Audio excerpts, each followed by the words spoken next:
nga napigilan ng aktor na si Janos Del Prado ang hindi maglabas ng saloobin ukol sa paglipat ng It's Showtime sa GMA7.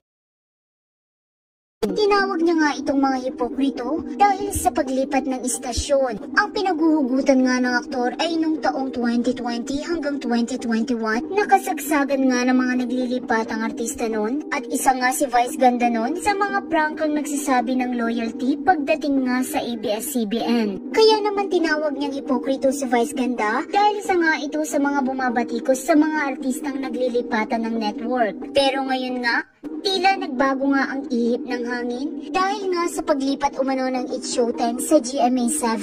Dagdag pa nga ng aktor, huwag kasi daw magsalita ng tapos dahil bilog ang mundo. Yung mga bumabatikos sa mga lumipat dati, naglipatan na din ngayon.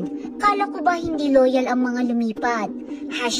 #hypocrites. Bagamat nga hindi pinangalanan ni Janos kung sino ang pinatutungkulan ng kanyang post, ngunit ayon sa mga netizens, obvious umano na ang host comedian na si Vice Ganda ang pinatutungkulan ng kanyang post. Caption pa nga ni Janos sa kanyang post, "Kala ko ba walang lipatan ever? Edit para sa mga G na G. At the end of the day, lumipat pa din sila ng istasyon. Kinailangan pa rin nila yung tulong ng istasyon ng mga artista na binabash nila dati, lalo na yung mga lumipat, para magkaroon ng mas malaking platform.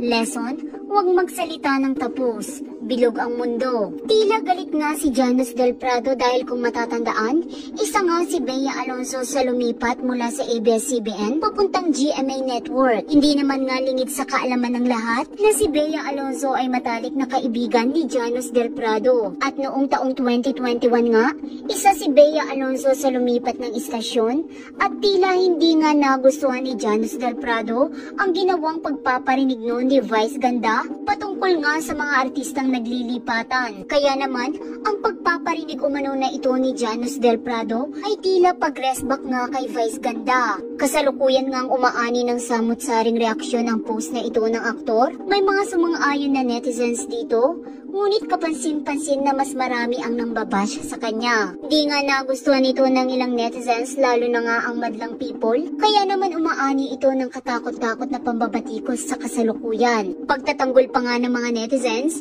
technically daw hindi naman lumipat ng GMA7 ang It's Showtime. May black time agreement lang daw ang It's Showtime sa GMA7, kaya kung tutuusin kapamilya pa rin sila at party pa rin sila ng ABS-CBN. Dagdag pa nga nila, hindi naman daw sila may ituturing na mga artista ng GMA dahil wala naman daw kontrata ng pag-transfer na naganap. Halimbawa pa nga ng netizens, nagkaroon daw ng black time agreement ang TV5 sa It's Showtime. Matatawag ba daw na lumipat sila ng network?